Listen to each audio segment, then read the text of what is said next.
We have a diverse array of programs. Besides Doubly Mad, which is our literary journal, we run a popular jazz series. Our next event is coming up on December 1st, and you can reserve seats tonight. If you'd like to, you can talk to me or Andrew. We also have a gallery series. So right now, of course, the lights are dim. You don't really see too much, but before, maybe you were looking around. The work on the walls right now is by Joanne DeStefano. We have gallery hours every Thursday and Saturday. So if you'd like to come back and look at this art when there isn't an event going on, you can come on Thursday or Saturday. Go next door to the Cafe Domenico, get a good cup of coffee, and spend some time with these wonderful paintings. If you need to use the bathroom, there is one up here at the head of the stairs. Just go through that door and it's immediately on your left. A few more things about the other side. We do depend on the support from our friends here to keep our doors open. We are very grateful for funding provided to us by CNY Arts as part of the Decentralization Fund from NISCA. We also are very grateful to the friends who come to our events here. So please consider making a donation before you leave tonight. There's a jug by the door that you can drop a few dollars in. And if you're watching online and you would like to help us, you can go to our website, which is theothersideutica.org, and you'll find a donate link right at the top of the page. You can use PayPal there. And you can also sign up for our weekly newsletter if you want to find out more about what we have going on. We have a big array of programming. In fact, tomorrow there's going to be a man here, Mike. He comes up once a month or so to sell really good cheese. So if you want some cheese and you're in Utica, come here, you're going to get some good stuff. This guy comes up from New York City. Yeah, I guess he loves Utica, you know? Bread guy's going to be here at the same time, too. Oh, there you go. You get bread, cheese. He's got olive oil. He's got it all, man, you know. Yeah, well, actually, you know, sometimes he has stuff like that, you know. And what other place, you know, you got poetry one night, you got cheese the next, you know. I mean, it's good. Another way you can support our local artists here, we are here to support the local artists, is by buying books. And Patrick has books for sale tonight. You can see him, or you can see his publisher, Phil, is here. You can see him, and you can, you know, let them argue out who's going to take the money. But, you know, I know we have his most recent book. Do you have any others, Patrick, or? I brought some that people can. Okay, so we have an array of things. We also have Doubly Mad publishes our journal, but we also have books of our own available here. So if you want to get your Christmas shopping done, you know, in one fell swoop, we have Cindy Day's Complicated Thanks. We have Thomas Townsley's I Pray This Letter Reaches You in Time. We have Orrin Domenico's My Rap Sheet is Long. And we also have the current issue of Doubly Mad, which features letters by the late poet Hayden Carruth. So that's all about the other side. So I have the pleasure now of welcoming tonight's reader. Patrick Lawler has published 6 previous books of poetry. A Drowning Man is Never Tall Enough, Reading a Burning Book, Feeding the Fear of the Earth, Underground, Trade World Center, and Child Sings in the Womb. In addition, he has 2 books of fiction, Rescuers of Skydivers, Search Among the Clouds, and The Meaning of If. Among his awards are 2 New York State Foundation for the Arts fellowships, a Constance Saltonstall Foundation for the Arts Grant, the CNY Book Award for Fiction, and the National Endowment for the Arts. And on top of that, he has written plays. He is always writing, it seems. Holy cow.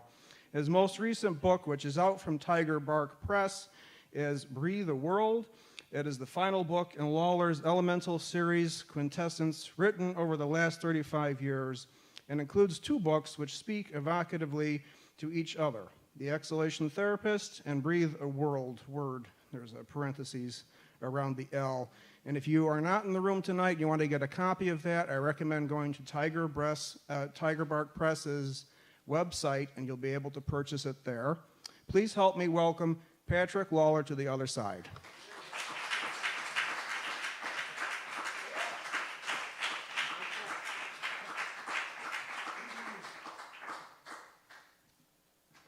In addition to books, I have T-shirts and pepperoni.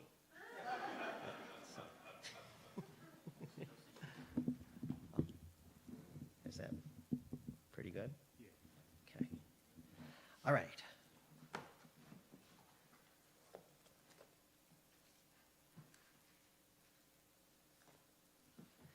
It is an honor and a pleasure and a privilege and an honor.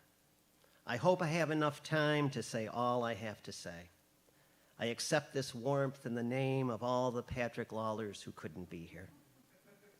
We told each other different kinds of stories. It was never enough. I want to thank everyone, especially the survivors of the famine, the liberated nuns, the doll children, the survivors of the plastic epidemic. I went to the medical library to find out what was happening to us. In some ways, I accept this in your name, knowing I am a better you than you are. Aren't we all getting just a little sick of reading about middle-aged creative writing professors with their tenured timidity, their suburban angst, their pathetic, synthetic, sitcom, bourgeois lives? Of course we aren't. I found my family when I advertised in the personals, wanted family, no experience necessary. This is what remains, distance and absence, the family moat, mosaic chips of experience and language. My father was a workaholic. I hope you enjoy the images in my next poem better than this poem. I hope nothing will be too offensive. I have affixed the appropriate warning labels. My father was a workaholic. Every time my father thought about work, he'd get drunk. Please don't stand up while the poem is still moving. I hope you will be satisfactorily happy. To tell you the truth, I don't know why we are here. It is getting more and more difficult for me to imagine my life without you. So here I am. I am undeserving. Did I already use the phrase heartfelt gratitude? Did I say how deeply magnetic I am feeling at this moment, deeply haunted, possibly malevolent, afraid of refrigerators? It Had to Be You is playing in the background. I open up the tap of my brain and let it drip for a while, like ivory liquid. The whole idea of a movie was great until I realized I needed a camera. There are times, and I know this seems silly in retrospect, when I feel that just maybe I don't deserve all this attention. But then, of course, I realize that's just the kind of thinking that gets me in trouble. I wanted to be blank and beautiful. I wanted to be a cowboy in a land of soulless excess. I could never have imagined this moment when I am able to address you from the deepest wells of me. I love you. I am afraid of you. I have become you.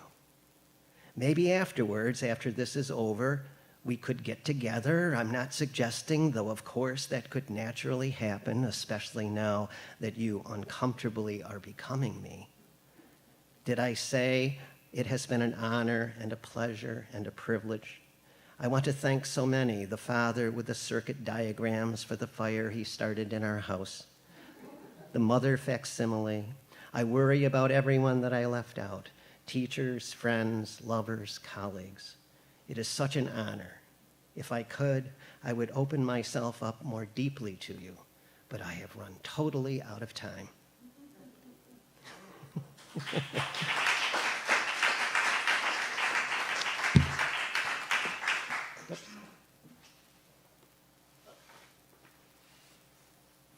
I have props and t-shirts and pepperoni. Okay, so they always say write about what you know, right? So that's what I do. I write about what I know. I have a whole series in this book. It's a great book. Thank you, Phil. But I have a whole series in this book called Patrick Lawler Remembers Patrick Lawler. I figure if anybody knows Patrick Lawler, it's me, right? But what got me going on this was I frequently, this is alluded to in the poem, but I'm going to expand on this a bit. But I Googled my name, Patrick Lawler, as I frequently do. And I see this guy who has, Patrick Lawler, who had a nail in his head, right? He goes to the dentist. He says, I have a toothache or a headache or whatever. The dentist looks and he takes an x-ray and he has a nail in his head. And this is the actual x-ray of it, okay, with the nail in his head, which is in the book, by the way, the picture. And one of my students put this together for this reading. It says, "Come watch Patrick Lawler get nailed." So anyway, thank you, student. But this is Ode to a Nail.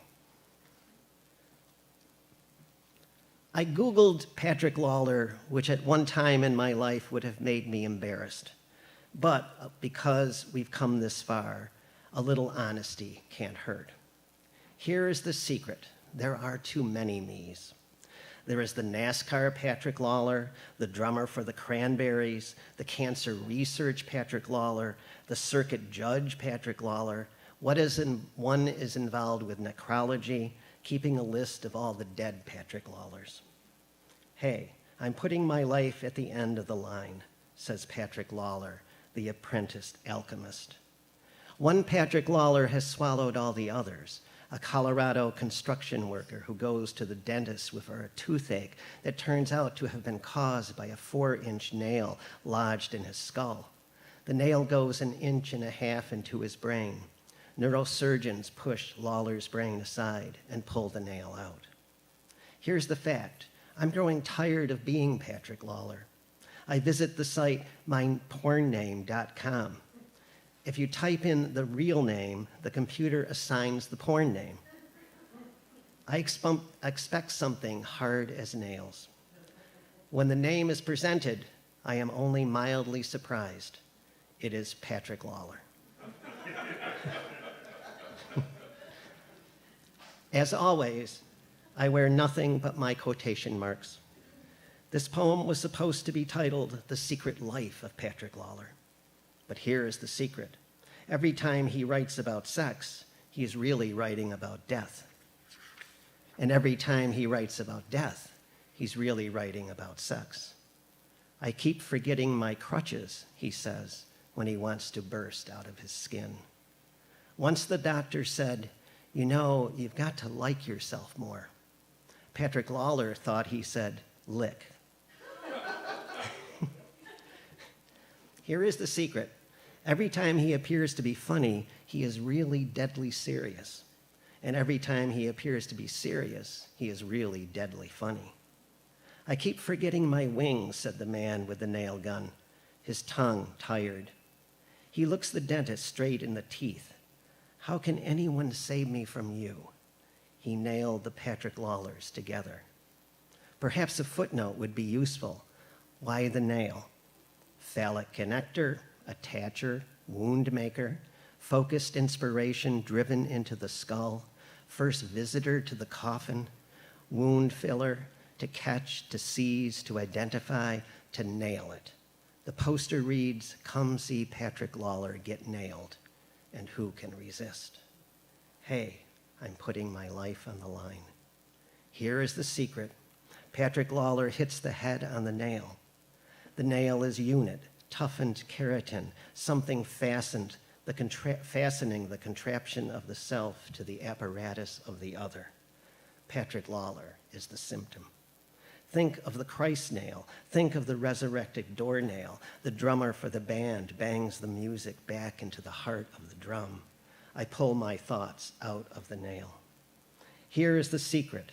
The boy Patrick Lawler is woven through the search engine, is tangled on the DNA of all the Patrick Lawlers. Please, they say to the boy, continue to play your Hawaiian guitar as you dance away from the cliff. We will hide you with your 1,000 names behind you. Here is the fact. This poem was supposed to have the line, I can't get you out of my head. I pulled my tears out with a claw hammer. Patrick, trickster, continues to work on the alteration of reality. He is busy catching boys falling off the cliffs. This is why he carries an extra pair of wings. Pushing his brain aside, he pulls out the nail. He gleams at it. It gleams in his hand. in all its rust. Here is my gift, he says. This is what held me together, attached my body to my brain, attached my eye to the world, fastened my past to my present, being to nothingness, the breath going in and the breath going out. This is who I am.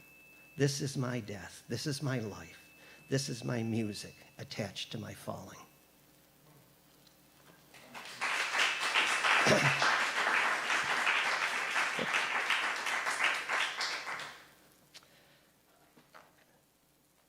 Thank you. Enough of Patrick Lawler. Whew. And we'll come back at some point. This is a poem, Dearest Akim Benedicta. It's a poem that is basically true, and even the parts that aren't true are true. It's about $9.5 million, death, reality, and fiction. Dearest Akim, thank you for your email explaining your dire situation, the death of your father, the $9.5 million, your request for my private bank account information in order to transfer the funds to my account, and your generous offer of 5% for being the guardian of the bank account. Thank you for trusting me. Dearest Akim, today I received a letter from the president of the college where I work. It says, I was saddened to learn about the death of your father. I'm shocked to learn my father has died again. I write to express my sincere condolences on this occasion to you and your family. I check the internet and see that an Edward Lawler has died, surviving as a son, Patrick. I see that Edward has died at exactly the same age as my father and in exactly the same VA hospital, except 20 years later. I am assured that I am in the college president's prayers. I don't believe I have ever been in his prayers before. And quite frankly, it makes me feel very uncomfortable. Dearest Akim, these are catastrophic times, craziness all over the place, many unexpected deaths, some double deaths. Oh, it is good to know that someone like you lives in this world. Dearest Akim, I once had a psychotic student in a summer class. I'm not using the word in a pejorative way, more like a term of honor, see Saz. In my first class, he stood up and started reading a short story about his father, how his father picked him up from school, and although his father was speaking in a foreign language, he knew he meant to do him harm. My student said he grabbed the steering wheel and tried to kick his father out the door. Because it was a creative writing class, it took me several weeks before I realized he was psychotic.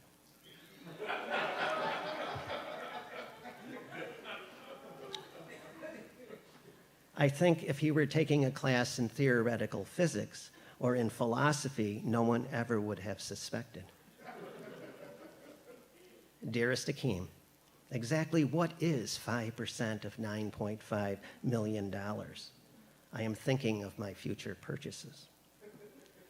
Dearest Akim, today I receive a mass card from the chaplain at the college. I decide this has gone too far. But why should I apologize for only having one dead father? Dearest Akim, I read your email over and over. Sometimes I feel like I am living inside your head. I feel my brain turning into a radio, and all these thoughts wind up on the shores of the Ivory Coast. My tonsils, sorry. That's actually a better line. My toenails like broken wind chimes, with your words flowing over them. Sometimes I feel like I am gnawing on a piece of electricity. Dearest Akim, I just figured out what 5% of $9.5 million is. Thank you, thank you, thank you 475,000 times. Dearest Akeem, I sought the psychotic student out for conversations after class, so what do you do on the weekends? You know, he said. I was listening to the professor of musicology on the radio. You were interviewing him. That was when I decided to follow the psychotic student home. I wanted to see how he lived. He once asked me, do you ever feel like you are turning into a bee? Afterward, a person from continuing ed at the college asked me, do you think he is paranoid schizophrenic? I said, well, he didn't used to be until I started following him.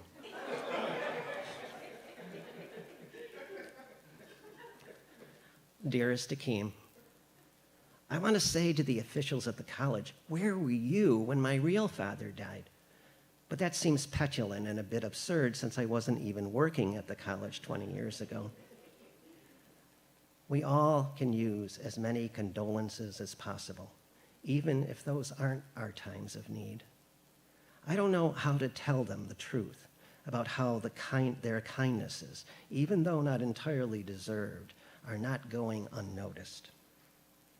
Dearest Akeem, dearest one, I know this will come as a surprise, but the more I read your email, the more I display a deep affection toward you and your generosity. Now I must solicit your deepest confidence. This is by virtue of its nature as being utterly confidential. When I was following the psychotic student home, I wasn't sure it was still him. For all I knew, it could have been my father, and now even yours. Thomas Saz says, if you talk to God, you are praying. If God talks to you, you have schizophrenia. I wonder what it would be like to follow God, just to see to whom he was really talking.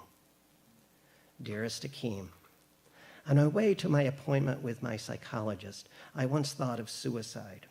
Then I thought about how, if you cancel your appointment, you have to let him know 24 hours in advance, or you get charged. That made me mad, and then I realized that anger can provide a very powerful motivation to live. Dearest Akeem, please be patient to peruse my proposal soliciting your noble assistance. It gives me great trust, confidentiality, and enthusiasm. You asked me to provide my bank account information, but at this time presently, I will need to open one. I believe there will be no suspicion if I open it for $475,000. If you could be of my service, I would appreciate it. Could you provide your credit card identifiable information so I can open the bank account for which you can benefit? Dearest Akeem, I am very sorry. I should have had two fathers, one dead and the other alive. Maybe everyone should have two fathers, the one they love and the one they hate. I will have to follow this Edward Lawler home, find out how he lived, discover my lost sister. Dearest Akeem, the problem with my second dead father was that he was kind of distant, remote, if you will. It is a terrible grief to have two dead fathers. I think I may have crossed a line when I looked into the window of the psychotic student. The house was a fairly normal suburban house with a neat lawn, but I had to see how he lived. I walked up to the window that appeared to look into the kitchen. When I peered in, I saw something terrible. Dearest Akeem, I hope my emails are following you to the Ivory Coast, to your village, to the sad part of your heart where your father is still dying. That old urge to follow a stranger has returned. Tonight, for example, I followed a stranger to a room where people are reading poetry. I will follow him home when the reading is finished. There is this feeling of exhilaration. I don't know where his life will lead me. Dearest Akeem, suppose the person you are following commits suicide. What are your responsibilities? Suppose it is too late to cancel any appointments. Dearest Akeem, at the end of the semester, the psychotic student stood up at his desk and thanked the class. He gave me a book on bees. The card that accompanied it said, "Thank you for listening to me." Dearest Akeem, am I following you now? Will we lie in each other's electrical entanglement? Will our heartbeats be synchronized? Dearest Akeem, time follows us. What is a man to do who has two dead fathers? I want to say, when I grow up, I will be a bird. When my father died the second time, I was doubly sad. At the funeral, there was a naked man with a big clock, and he was not crying. Dearest Akeem, there are many truths, and some of them are false. I followed the coffin of my first dead father and wound up staring into the grave of my second dead father. Dearest Akeem, right now, and I am in a room full of about 25 people. I'm going to pass around a sheet of paper, and I will ask them for their names and private bank accounts. I did not attend the funeral of my second dead father. It seems somewhat redundant. I'm thinking of sending you a book about bees. Thank you for listening to me, how hard it is to find the right person to follow, and how easy it is to step out of this world and into a new one. Dearest Akeem.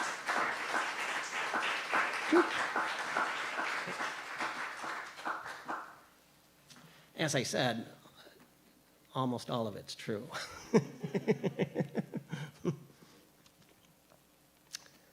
So,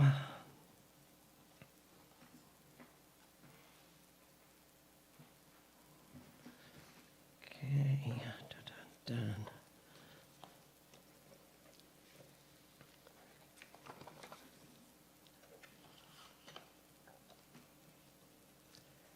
Okay, this is a poem for Carmen Basilio, who was just down Canastota, right? And he was middleweight and welterweight champion, 55 to 58, had lost his title, then regained it, etc. And he was a pretty amazing fighter. This is a picture of him. So, not that that really matters, I don't think, but anyway. This is about Carmen Basilio. In the 5th round of his championship fight with Lennox Lewis, Oliver McCall has a nervous breakdown. He stands in the middle of the ring, arms at his side, crying. The crowd is stunned and booing. The announcers are appalled. When we were kids, my brother and I watched the Saturday night fights with my father. He was usually drunk, and my brother and I would fall asleep by the 6th round. It didn't matter. It didn't matter that no one was really there to experience any of it. There was an initiation, and the only thing required was to have the unconsciousness bathed in black and white. Once my father took me to see Carmen Basilio at the War Memorial, my father said, "See, he doesn't go down." My father liked that. Determination, persistence, tenacity, balls. All these men trying to punch holes in each other's heads. I saw boxing as majestic and noble, brutal and savage and pure, sleazy and sacred, shamans in sequined rags, intimate with danger, maybe even intimate with death. Dempsey's punches traveled at 135 miles per hour. Ali danced out of Liston's reach as he turned into one animal and then another. Sugar Ray flickered around the ring. I saw boxing as power and grace and elemental beauty, sponsored by Gillette. I saw the ethnic roots, the corporeal music, blood, and cigar smoke. The fighters stood toe to toe, with chipped lips banging the buckets of their heads, fattened and ripped, scuffed, unstoppable, the jabs and hooks, the bobbed and woven, the dance shuffles, the fists like sledges breaking the body into dust, surgery conducted with hammers and chisels. Once at our town's fall festival, they had the kids box, and I was in the ring against this bigger guy who said he was going to kick my ass. But he had no way of knowing that I would never give up. I came out of my childhood with only a few lessons. And to tell you the truth, I didn't give a shit about winning. Anybody could win, I decided, if you had the right family, if you had the right edge, if you were big enough or rich enough. All I cared about was not giving up, no matter what. He could have hit me 1,000,000 times and I'd still be standing in front of him. And there stood Carmen Basilio, as if he'd been pounded with rocks, his brain beaten into beef scar tissue on places no one could see, damage on places where no one would want to. Years later, Carmen Basilio taught gym where I went to college. After sit-ups and squat thrusts, he'd hand out the towels. I don't think anyone there remembered him the way I did, like somebody who was supposed to be somebody, like somebody who wouldn't go down for the count.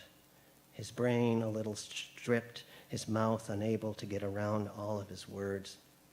When I was young, I memorized the names of gangsters for the same reason I learned the names of fighters. There was an indescribable beauty in the litany of names, Muhammad and Rocky, Tiger Flowers and Kid McCoy, Gentleman Jim and the Brown Bomber, Fraser and Foreman and Griffith. I knew one day I would need them. I would need to call them from the canvas. I would need to say, God damn it, help me. I can't do it by myself any longer. I didn't know how to weigh the heart. I didn't have a scale that would tell me about courage or vision or skill. I didn't know about words. I didn't know how not to be afraid. As if something is terribly short-circuited, as if everything is drenched with grief and bewilderment, Oliver McCall stands in the middle of the ring crying. For what? For radiance? For deliverance? Arm weary, brain weary, heart weary. He's tired of pummeling whoever it is he pummels. A man, a mirror, a father who is nowhere to be seen. I even care less about winning.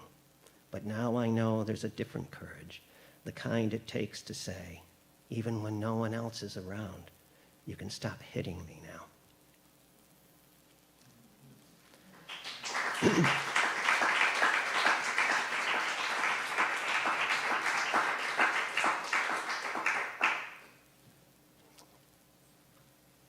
For the same reason I wrote the Patrick Lawler poems, because you write about something that you know, right? And and the other major section in this book is how to be a man, you know? It's something I've been pretty damn good at. So I'm going to share one of my lessons with you, okay? Never ask directions. Never ask directions on how to dream. Maintain the sovereignty over selfhood. Never be afraid. Watch football. Pump your hand in the air when something happens as if you have accomplished something. Go, yeah. Yeah. Maintain access to social power. Reject the passive feminine. Buy cars, drink beer. Walk with a certain swagger. Never appear weak. Be suspicious of the emotions. Refer to women's body parts as if they didn't belong to a real person. Take it like a man. Take it like a man. Work with the facts. Be logical. Be aggressive. Always come out on top. Maintain dominance over the other being anything that is not you. Use your head. Remember, things may be larger than they appear in the mirror. Become your occupation. Collect a lot of words for women's breasts. When talking about a man who is different from you, call him a faggot. Throughout the day, frequently say things like, I'd kick his ass. Sometimes you can put a number of ideas together. You see that faggot over there with the chick with the hooters? I'd kick his ass. Never write poetry. Fully identify with the phallic. Never admit pain. Never admit loneliness. Never admit love. Do not cry. Do not cry. Put on the man shell.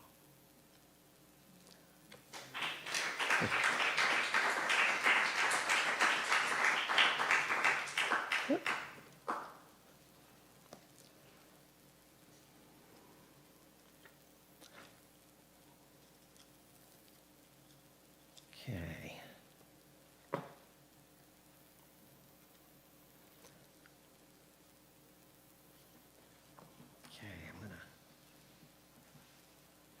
Okay, it's going to have a little intermission now.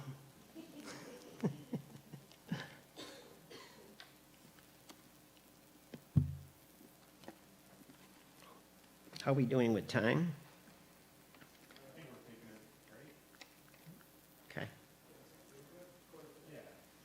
Good, okay.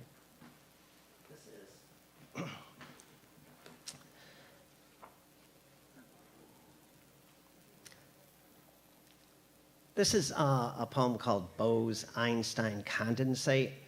I think that will be explained in the context of this.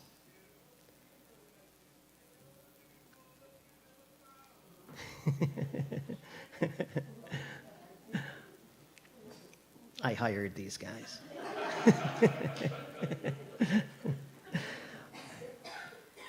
So, here we go. I keep this in mind.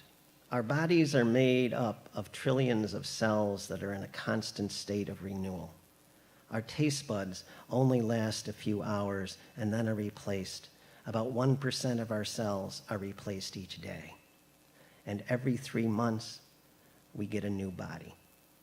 I don't know who I'll be the next time we meet. Maybe I'm just speeding up the process, or maybe slowing it down so we can become more attentive to the transformations. It is hard to know who we are. I didn't tell you that I changed my name to Robert Bly. Later on tonight, you can say, I heard Robert Bly reading, but you know, he wasn't that great. And he asked me to call him Bob. It didn't seem right. My mother has just been evaluated for Alzheimer's. Things do not look good. She is cold and shivering. I've been thinking about the Bose-Einstein condensate, which seems odd at this time, a state of matter cooled to near absolute zero. I look at my mother shivering, and I'm thinking about hope. My therapist's parents had to be really fucked up.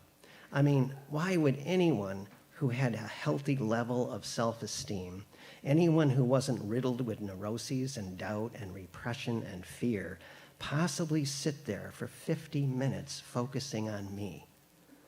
Of course, I don't mean you. I mean, you're not getting paid for this.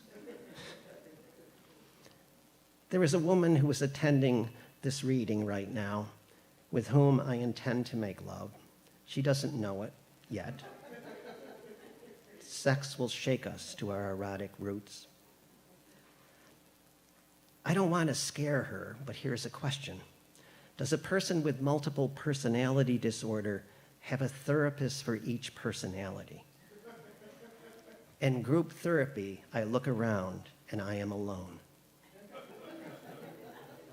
I think the woman I intended to make love to has just left the room. Just a minor setback to our mutual pursuit of ecstasy. When I get my mother's cup of coffee, I am on the elevator. A man with a big, bulging head stands next to me. I am shocked.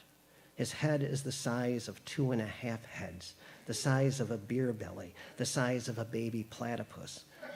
I'm not sure, but I think this is what happens when the head is overly full of memories and they push against the inner walls of the skull and they keep pushing until they dent the head, until they pop it out like a banged kettle. I changed my name to Joy Harjo.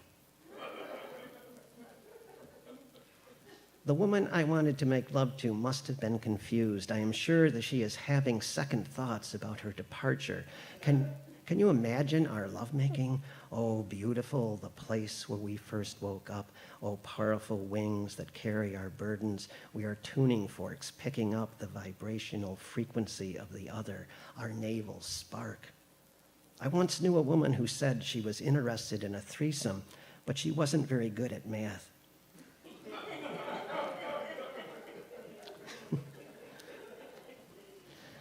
When I'm alone, I practice not being a selfish lover.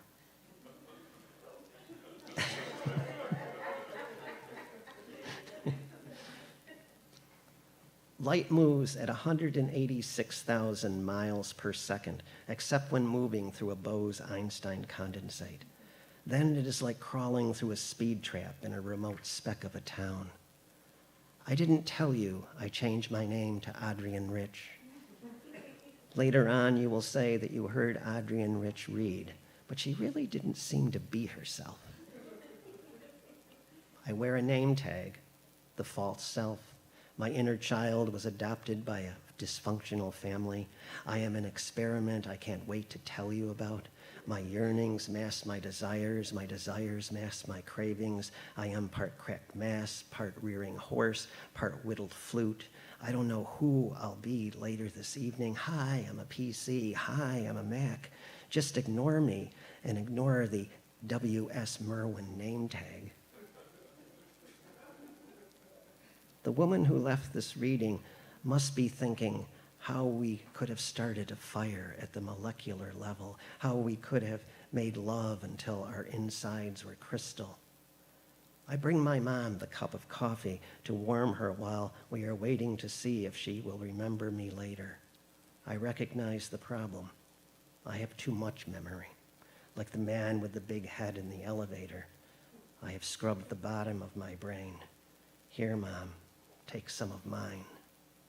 Here's what amazes me. Scientists have succeeded in halting light by directing it into a Bose-Einstein condensate. This is what happens when time moves into my mother's brain, a cup of condensed electricity.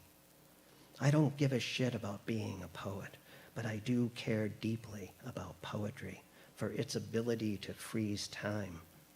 I'll ride the elevator into the sky with the man with the gigantic head, and my mother's whose head is getting lighter all the time, and the woman who recently left this reading behind for someone who she will make love to, someone who will wear a Robert Pinsky name tag and asks him to call him Bob. I wish her luck and a night full of lit brain cells, a whole roaring festival of cell renewal. In the end, with creating or loving or dying, we are doing the same thing, slowing down light until it's almost at a standstill. This is what happens in sex and poetry and dying. We approach an absolute zero, and our bodies and our brains become vessels of slowed light. Thank you.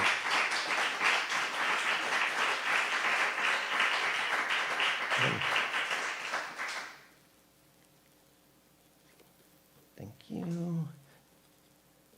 Maybe.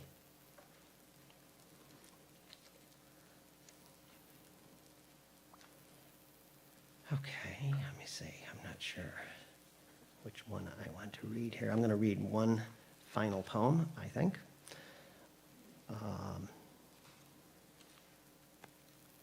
Yeah.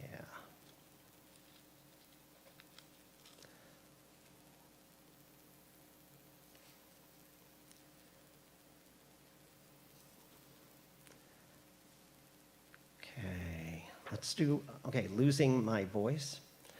This is a poem that's dedicated to my creative mother, Barbara Moore Clarkson.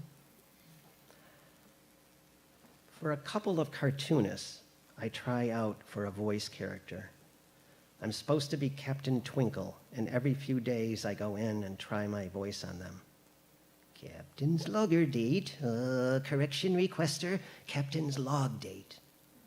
But they are never entirely satisfied with my voice, and the cartoonists gather around me, everyone offering advice as to what I'm supposed to sound like. Joseph Goebbels with an English accent. A combination of John Cleese in Fawlty Towers and Betty Davis in All About Eve. Wally Cox as Betty Rubble. I'm confused, but I go back and work on my voice with a tape recorder and a script. When I was in creative writing classes in graduate school, the professor poet would encourage us to discover our own voice, as if it were a holy assignment. One day, this asshole who sat next to me wrote a poem everyone admired. They praised the authentic quality of the voice. I wanted to say, no, you're wrong. How can you say he's discovered his voice? If it were truly his genuine voice, it would sound like the voice of an asshole.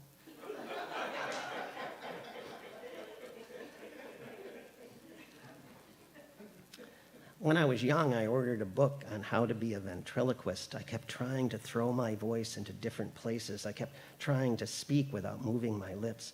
Nothing ever really worked. I go back to the cartoonists. They say, no, the character should sound like Richard Nixon playing the Wizard of Oz. No, you should sound like Michael J. Fox playing Hamlet. They seem to be frustrated. I'm in the middle of my voice auditions when my mother dies. Not my biological mother, my creative mother, my voice mother. Barbara was the woman who showed me how to write through trees and starlings and crows and spoons. She was my first creative writing teacher years before graduate school, years before the professor poet. Some of the others in the class called her bird woman, but she was bird poet, her words soaring in another element. In graduate school, I learned the following.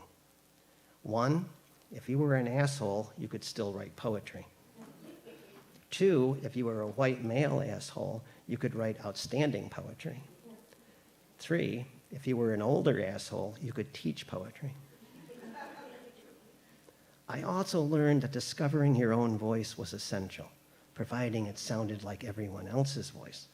The graduate creative writing workshop was like being part of a dysfunctional family. The most talented writer in the class was a woman who wove rather than wrote her poems. The rule was your work could not be identified as yours, and you couldn't say anything in defense of your poetry. The professor poet conducting the workshop interpreted all poems in Freudian terms. I had a beaver in one of my poems. I lowered my head at his detailed explanation. In one poem we were considering, the professor poet was talking about a crack in the wallpaper as being a vaginal image. The weaver poet who had written the poem, though we weren't supposed to know it, said no. It's just a crack in the wallpaper. That's when the professor poet threw down his books, and the weaver poet was never seen again in class. I go back to the cartoonists. They say, no, the character should sound like Captain Kirk in drag. He should be a combination of the singer in Counting Crows and Toulouse-Lautrec. He should sound like a cross between Ed Sullivan and Vanna White. I call Bird Poet's house to speak to her son. The Bird Poet's voice says, I can't come to the phone right now, but leave a message and I'll be glad to get back to you. I say, Bird Poet, I miss you. I miss your energy, your genius, your inspiration. Please get back to me as soon as possible. At her funeral, they read a lot of poetry, and most of it is bad, except the Bird Poets. It is as if her poetry had been preparing her for this moment, opening up like a beautiful death flower, each poem inviting us inside to suck in the juices, each poem needing us to suck in the sunlight of death. I once read how 2 Inuit women will chant so the sounds of each will enter the voice of the other. Each of them will sing in 2 voices simultaneously because the sound of one is echoed in the other's mouth. As a ventriloquist, I was a failure. I'd send my voice out, but it didn't go anywhere. Or I would send it out, and it wouldn't come back. Maybe I should aspire to be a death ventriloquist, sending my voice out into a cartoon universe. Sometimes I'm only a voice on this existential quest through the galaxy, encountering ancient star civilizations, experiencing loneliness, despair, frustration. Then I say, oh, fuck it, this is children's TV. They'll never understand. The Bird Poet taught me about voices, not voice. Unfolding, unwrapping, rivering voices, a connection, a current, the chirp and the growl and the groan and the howl, the hum and the whiny and the whinny and the whoop And I admire the cartoonists all day engaged in their whimsical world made of string and pencil lines, computer screens and drawing tables, spacecrafts and gadgets. There is no death in their dangling world, in their fanciful spaces. When I leave the bird poet's grave site, I have a small leaf attached to the edge of my shoe, a tiny brown skeleton hanging with delicate rags, a skinny death cartoon. The myth of the voice quest was a lie that said you could send your voice selves out into the pencil-drawn universe, that we were alone and unique conquerors of silence, that we were ventriloquists imposing our voice on the world around us. But there is another way. To become reverse ventriloquists, receiving voices, to be voice woven, to feel in the air that is cupped in your mouth the presence of others. I want to apologize to the cartoonists for abandoning Captain Twinkle, leaving him in space silent and afraid. I want to apologize to the professor poet for having given him respect. I want to apologize for the weaver poet for having stayed silent. I admit it, I don't want to write poetry anymore. It is an addiction that has eaten me away. And am I speaking now? Am I moving my lips now? Am I releasing these voices through the rivers of me until there is no me? If I could, I would hold the bird poet's mouth to mine. Like an Inuit chantress, I would sing into her death mouth, and she would sing into mine. Oh, yes, I would say in one of my many voices. Oh, yes, she would say in one of hers.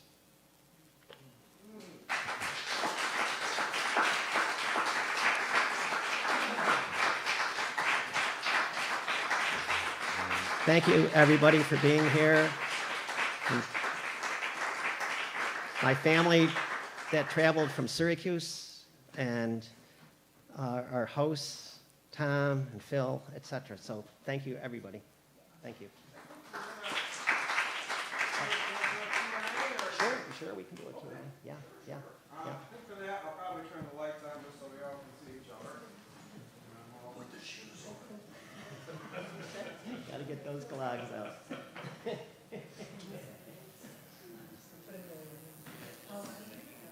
So, hello? Oh, there were people here. Oh. Anybody want to kick off with questions?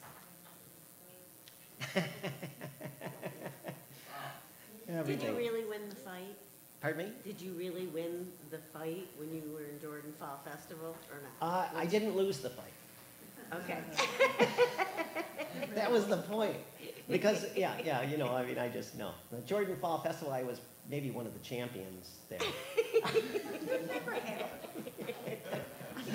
I didn't know if they did it. It or is not. weird. It is weird that they would do that, but they actually had gloves. They put on gloves.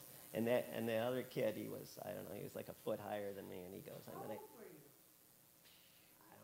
11, 12, something like that. And he did say, I'm going to kick your ass. That's huge. I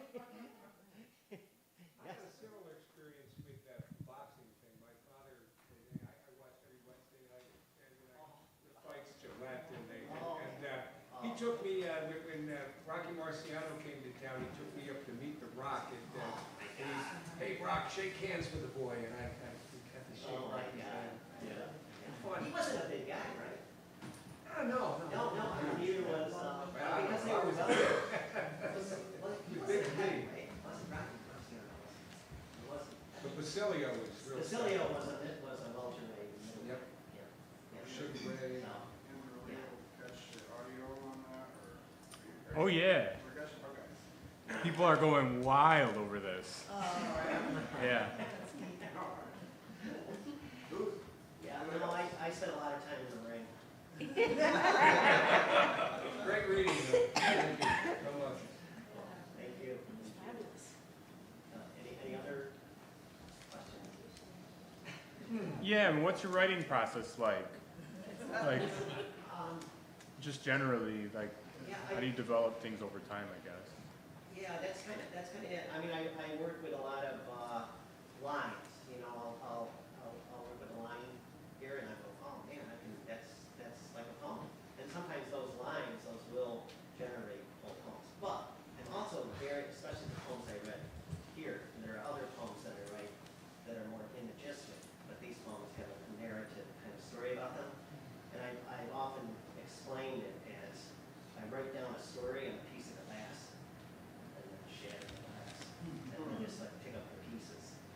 I like the interwoven quality of things. I like to kind of ride a roller coaster and I like it when an audience laughs at something and then 2 seconds later they go, maybe I shouldn't have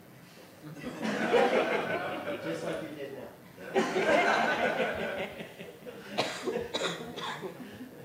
Well, it's interesting because you kind of do that with the idea of the self, it's shattering glass. Yeah. I mean, so what kind of led to your development of your interest in that? I mean, exploring self.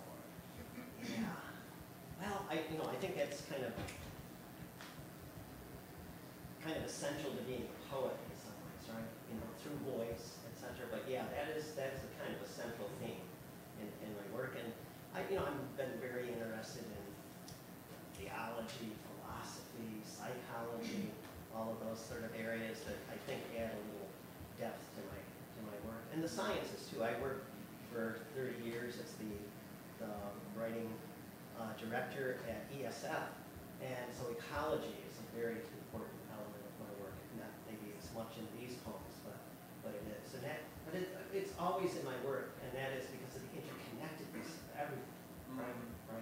And so yeah. So when things don't seem like the person riding the elevator, that was a true story. I was just like, man. I mean, his head was huge. I mean, it had to be something wrong, but to have those kind of stories kind of interwoven is kind of that ecology of poetry, I think, that everything is interwoven. So, yeah. So who are some of the precursors that you misread?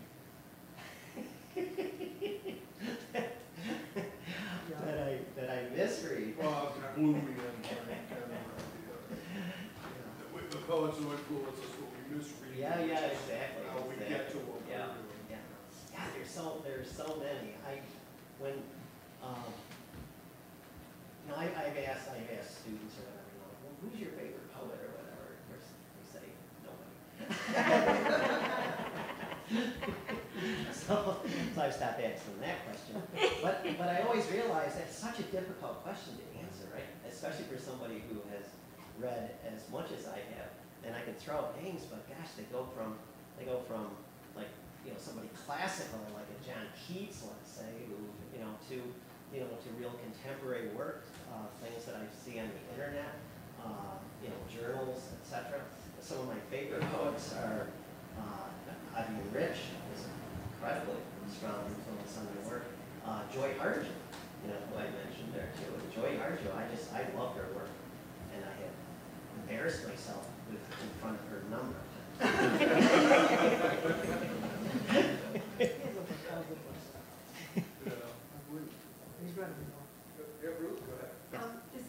was going to word this question by saying, do you remember that poem you wrote about? And obviously you will remember it, but I think it's in the first book about the Russian literature. Oh yeah. Oh my God, I love that. Oh, thank you. Mm-hmm. I guess that was That was the first. Yeah, that was the first poem, and that was in my my first book. But that was the first poem that I said, I'm doing something more here than what I thought I was doing. That was one that said, yeah, you are a poet, maybe. Yeah. But it was like, it was very experimental in a way, and it told a story, a very weird story about a person who wants to be a Russian novelist but doesn't speak Russian. I think we all know what that's like.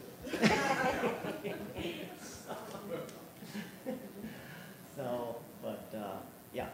Any other questions? There's just a delightful sense of the absurd, and such a wonderful, sense of humor and a sense of humility, that comes through. Yeah. Well, thank you very much. Thank you very much. It's been, I think, I don't know. I love poems that reach people at a number of different levels, and I think that's one way to do it is through humor. And I don't know, just in a vulnerability. I guess that's it. And that's what makes really good humor, right? Is when you yourself are the butt of the joke sometimes, right? Yeah, sure. So, yes. Okay, I know that Barbara Birdwoman Birdwoman. had such a huge effect and influence on you and your writing and all that. And I can't remember, did she see some of your successes, or did she die before? She saw some of my successes, yeah, but she got him into grad school before he, remember, she submitted his work without him. yeah, so yeah, Barbara was a major influence on my life. I don't know what I really wanted to do. I mean, I wanted to be a writer. I knew I wanted to be a writer. I never knew how I could make a living being a writer. But Barbara believed in me from the start. It took me 10 years to graduate with a 4-year degree. It was because the teachers loved me. Wow.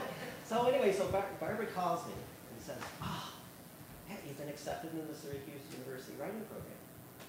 I go, Barbara, how did that happen? She said, I submitted your work. Really? I said, I don't have a degree. I don't have a degree. I don't have an undergraduate degree. So she said, get your ass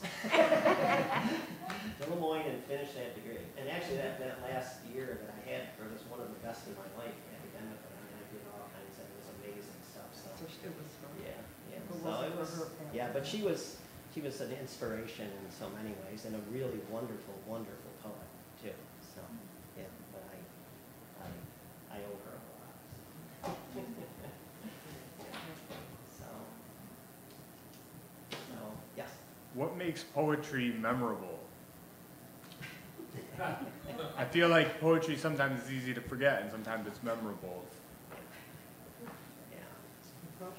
Now that's an excellent question. That's an excellent question. And I think in my work, if I don't remember it, I know if this isn't something that stays with me, then I'll let it go. I will let it go. So in other words, the poem itself is kind of a process, and once I get to a point where I feel that it connects to readers, okay, in a variety of ways, and it might be the story, it might be the voice, it might be the tone, it could be a whole number of different ways that can happen, but it's got to do something like that to make it memorable. Otherwise, why write it, right? Yeah. It's got to surprise in some ways. It's got to shock you or whatever.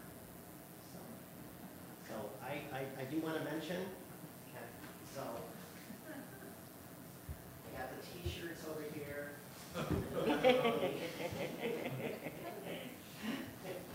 Well, I have books. But I want to show you that this is the first time I've actually done this. No, it's in my other here. Phil was amazing enough to publish this book, but it's the last book in a series, and it's the quintessence books. And what they are, and I just want to show that I've never, and I don't care if you buy them or whatever, but I just want you to know, because I wanted to do this for this reading, and that is, I have 4 books based on the elements, right? And this was my first book, A Drowning Man is Never Tall Enough, which is probably the best title that you've never heard of. Reading a Burning Book, which is fire, so it's earth or water, fire, feeding the fear of the earth, and this last book, which was air. So these are the 4 books that I have been working kind of my whole life on. So it's like, and to have them together and to, to acknowledge that in a reading means a lot to me. So.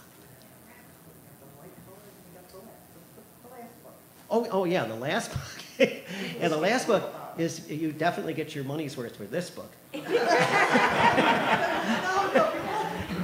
It's two books in one. It's Breathe the World, right?